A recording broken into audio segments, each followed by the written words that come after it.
இந்திய அரசியலமைப்பை காக்கும் வகையில் பாசிச பாஜக RSS கூட்டணியை தோற்கடிக்க வேண்டும் என இந்திய கம்யூனிஸ்ட் கட்சியின் பொதுச் செயலாளர் டி. ராஜா தெரிவித்தார். டெல்லியில் இந்திய கம்யூனிஸ்ட் கட்சியின் பொதுச் செயலாளர் டி. ராஜா செய்தியாளர்களை சந்தித்து பேசினார்.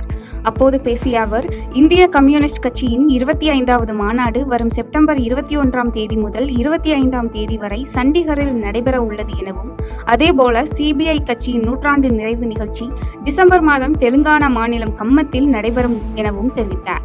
மேலும் பாஜக RSS இணைந்து இந்திய நாட்டை மதவாத நாடாக ஆக்குவதற்கு நடவடிக்கைகளை மேற்கொண்டு வருவதாகவும், இது இந்திய அரசியலமைப்புக்கு எதிரானது எனவும், இந்திய அரசியலமைப்பை காக்கும் வகையில் பாசிச பாஜக RSS கூட்டணியை தோற்கடிக்க வேண்டும் எனவும் கருத்து தெரிவித்தார்.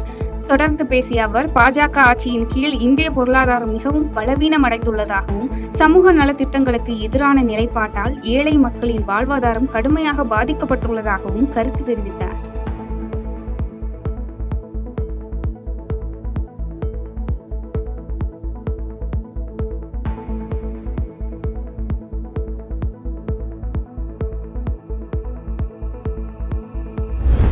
திருநள்ளாறு காவல் நிலையத்தில் பணியாற்றும் சிறப்பு நிலை காவல் துணை ஆய்வாளர் பக்கீர்சாமி லஞ்சம் வாங்கும்போது மத்திய புலனாய்வு துறையின் ஊழல் தடுப்பு மற்றும் லஞ்ச ஒழிப்பு பிரிவை சேர்ந்த போலீசாரால் கைது செய்யப்பட்டார். புதுச்சேரி மாநிலம் காரைக்கால் மாவட்டத்தில் புகார்தாரர் சிகரெட் மற்றும் பீடிகளை மொத்தமாக வாங்கி அவர் குடியிருக்கும் வீட்டில் இருப்பு வைத்து சில்லறையாக கடைகளுக்கு விற்பனை செய்து வந்தார். இதனையடுத்து புகார்தாரர் வீட்டிற்கு வந்த சிறப்பு நிலை காவல் துணை ஆய்வாளர் பக்கீர்சாமி மற்றும் காவலர் விஜயபாலன் 1,90,300 ரூபாய் மதிப்புள்ள பல வகையான சிகரெட் மற்றும் பீடி ரகங்களை அவரிடம் இருந்து பறிமுதல் செய்து அவரை கைது செய்து இரவு காவல் நிலைய பிணையில் விடுவித்தனர். அந்த நபர் காரைக்கால் குற்றவியல் நீதிமன்றத்தில் ஆஜராகி 200 ரூபாய் அபராதம் செலுத்தி 1,50,000 ரூபாய் மதிப்புள்ள பொருட்களை முறைப்படி திரும்ப பெற்றார். ஆனால் அந்த வழக்கில் பறிமுதல் செய்த அனைத்து சிகரெட் மற்றும் பீடி பொருட்களையும் காவல் அதிகாரிகள் நீதிமன்றத்தில் சமர்ப்பிக்காத நிலையில் ஒரு பகுதியை நீதிமன்றத்திலிருந்து மறைத்து காவல்துறையினர் காவல் நிலையத்தில் வைத்திருந்தனர். அதன் மதிப்பு சுமார் 30,000 ரூபாய் என கூறப்படுகிறது. நீதிமன்றத்தில் ஒப்படைக்காமல் மறைத்து வைத்து பறிமுதல் செய்யப்பட்ட மீதமுள்ள பொருட்களை புகார்தாரரிடம் திருப்பிக் கொடுக்க சிறப்பு நிலை காவல் துணை ஆய்வாளர் பக்கீர்சாமி 5,000 ரூபாய் லஞ்சமாக கேட்டுள்ளார். இதனையடுத்து புகார்தாரரிடம் இருந்து 5,000 ரூபாய் லஞ்சம் வாங்கும்போது மத்திய புலனாய்வு துறையின் ஊழல் தடுப்பு மற்றும் லஞ்ச ஒழிப்பு பிரிவை சேர்ந்த இணை காவல் கண்காணிப்பாளர் தலைமையிலான 5 அதிகாரிகள் கொண்ட குழு அவரை சுற்றி வளைத்து கைது செய்தனர். இதனைத் தொடர்ந்து பக்கீர்சாமி மருத்துவமனைக்கு அழைத்து செல்லப்பட்டு சிறையில் அடைக்கப்பட்டார்.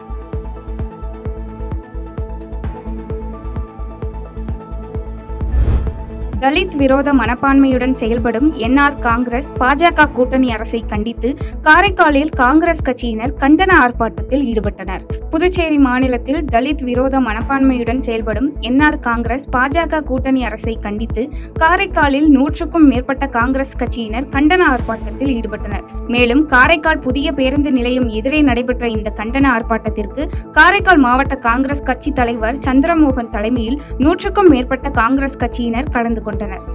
இதனைத் தொடர்ந்து NR காங்கிரஸ் பாஜக கூட்டணி ஆட்சியில் தலித் அமைச்சர்கள் இருந்தாலும் 2 தலித் அமைச்சர்களை எந்தவித காரணமும் கூறாமல் நீக்கப்பட்டனர்.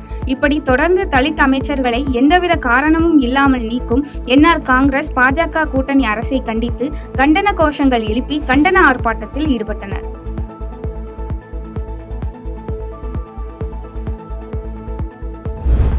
சித்தர்களின் ஆசி காரணமாக புதுச்சேரியில் தனிநபர் வருமானம் 3.4 லட்சம் ரூபாய் உயர்ந்துள்ளதாக புதுச்சேரி முதலமைச்சர் ரங்கசாமி தெரிவித்தார்.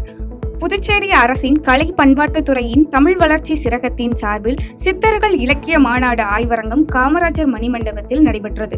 இந்த மாநாட்டை முதலமைச்சர் ரங்கசாமி தொடங்கி வைத்தார். தொடர்ந்து மாநாட்டில் பேசிய முதலமைச்சர் ரங்கசாமி, சித்தர்கள் இறைவனின் பிரதிநிதிகள் எனவும் மற்றவர்களுக்காக வாழும் மனம் படைத்தவர்கள் எனவும் சித்தர்களின் ஆசி காரணமாக புதுச்சேரியில் வாழ்வோரின் தனிநபர் வருமானம் 3.4 லட்சம் ரூபாயாக உயர்ந்துள்ளதாகவும் தெரிவித்தார். மேலும் பேசிய அவர், சிறுவனாக இருந்தபோது எப்போதாவது விபூதி அணிவேன் எனவும், ஆனால் தனது ஆன்மீக குருவான அப்பா பைத்தியம் சுவாமிகளை சந்தித்த பிறகு விபூதி அணியாமல் வெளியே வருவதில்லை என்றவர், சித்தர்களின் அருள் கிடைத்தால் வாழ்க்கையில் முன்னேற்றம் கிடைக்கும் எனவும் தெரிவித்தார். மேலும் இந்த நிகழ்ச்சியில் சபாநாயகர், அமைச்சர்கள் லட்சுமி நாராயணன், ஜான்குமார் உள்ளிட்ட பலர் கலந்து கொண்டனர்.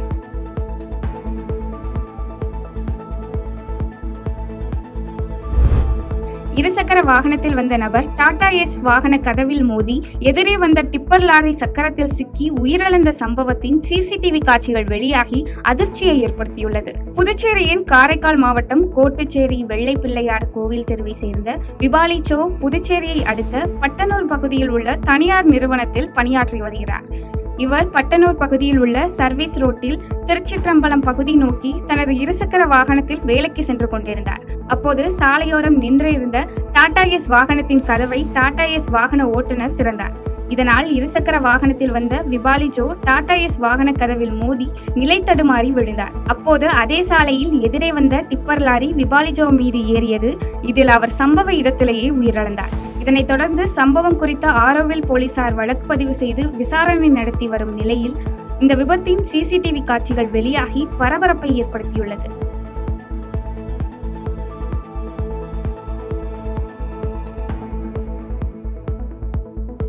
செய்திகளை உடனுக்குடன் தெரிந்து கொள்ள கீழ்கண்ட கேபிள் மற்றும் டிடிஎச் நெட்வொர்க்குகளில் எம்நாடு செய்தி தொலைக்காட்சியை காணுங்கள். பாதகம் செய்பவரை கண்டால் நாம் பயம் கொள்ளலாகாது பாப்பா. மோதி மிதித்து விடு பாப்பா, அவர் முகத்தில் உமிழ்ந்து விடு பாப்பா.